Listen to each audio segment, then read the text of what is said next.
বেপরোয়া বাইকের ধাক্কায় মৃত্যু হলো এক যুবকের। বৃহস্পতিবার রাত 9:45 নাগাদ ঘটনাটি ঘটেছে রায়গঞ্জের গোবিন্দপুরে। মৃতের নাম অনিল মান্ডি।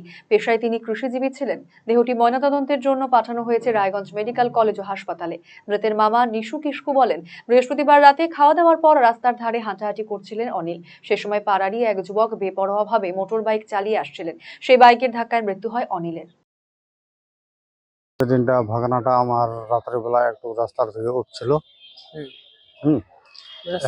হ্যাঁ, রাস্তা ধারাধারি একটা বাইকওয়ালা এসে মানে দিয়ে বেড়া গেছে।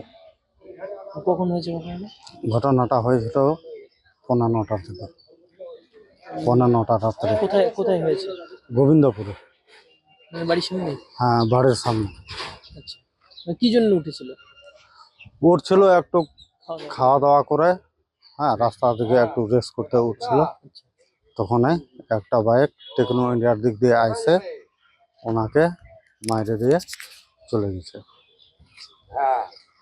বাইকটি কি ধরা গেছে? বাইকটা আমরা তো ধরতে পারেন। আপনি কি দীর্ঘদিন থেকে পেটের বিভিন্ন সমস্যায় ভুগছেন, গ্যাসের সমস্যায় ভুগছেন? তাহলে আপনার জন্য সুখবর। এখন থেকে প্রতি মাসের নির্দিষ্ট দিনে দিশারি হেলথ কেয়ার রায়গঞ্জ শাখায় নিয়মিত বসছেন হায়দ্রাবাদ থেকে আগত বিশিষ্ট গ্যাস্ট্রোএন্টারোলজিস্ট ডক্টর রবি কিরণ পেরুমাল্লা। ডাক্তার রবি কিরণ পেরুমাল্লাকে দেখাতে আজই যোগাযোগ করুন দিশারি হেলথ কেয়ার উকিলপাড়া রায়গঞ্জ শাখায়।